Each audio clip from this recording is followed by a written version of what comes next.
Breaking developments this morning as President Trump announces another blow to ISIS, tweeting this. Just confirmed that Abu Bakr al-Baghdadi's #1 replacement has been terminated by American troops. Most likely would have taken the top spot. Now he is also dead. A senior State Department official telling us al-Baghdadi and his successor were killed in separate U.S. operations in Syria.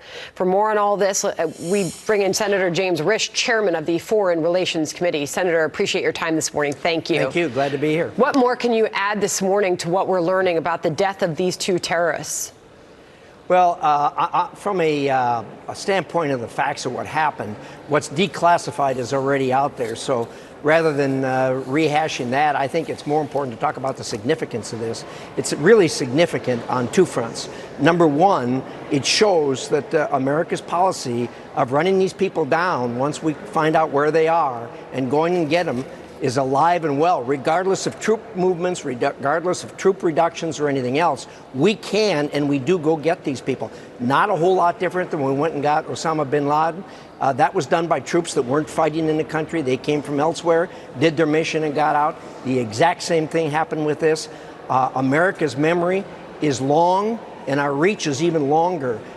These people's road is going to end with either death or capture and most likely death. So that's important. The other thing that I think is important for this is these terrorist organizations have really relied on an individual. In the case of al-Qaeda, it was Osama bin Laden. In the case of ISIS, it was al-Baghdadi. And he grew up through al-Qaeda, formed his own group, a little different because he wanted a state, he wanted land, which was in Syria, where they chose to do this, and was beaten. And now that the head is gone, we can't guarantee that is going to tamp this down, but certainly that's what happened to al-Qaeda, and that's generally what happens here. So no guarantee.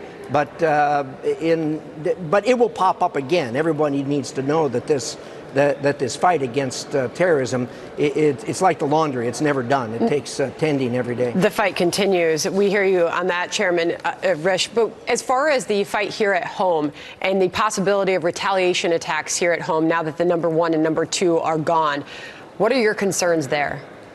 Well, we're always concerned about that.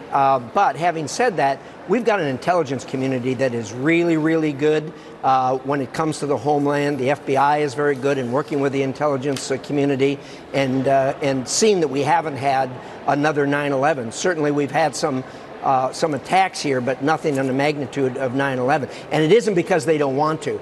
This is the target. The United States of America is who they hate the most. They have a real hate and vitriol for the United States. They would do this if they could, but our intelligence community has kept us safe. Your colleague in the Senate, Lindsey Graham, went on Fox News last night, and he made it very clear this is not a time for the United States to let our guard down. Here's the senator.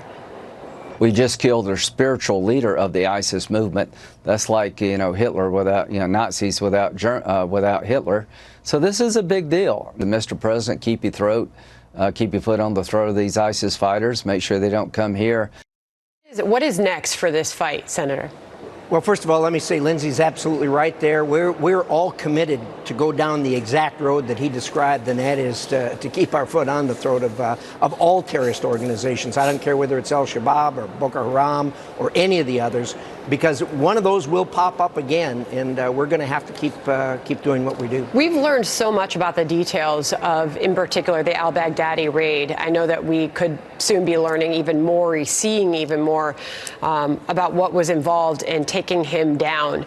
How important is that to you to have the details of how we carried this out, who we spoke to, how our intelligence community was able to do this? Well, I've been on the intelligence committee for a dozen years, and we always debrief these things. We're briefed generally ahead of time, briefed afterwards, and in that respect, these things are important to us. But these are professional people that know how to design these, that know how to plan them. Remember, we had that failed raid years and years ago where President Carter tried to get the people out of Iran. We don't do that anymore. These guys are very good at what they do. When we go in, it's going to be a very, very bad day for the people on the receiving end of that. Chairman James Risch, we really appreciate you coming on the program this morning. Thank you. Appreciate it. Thank you.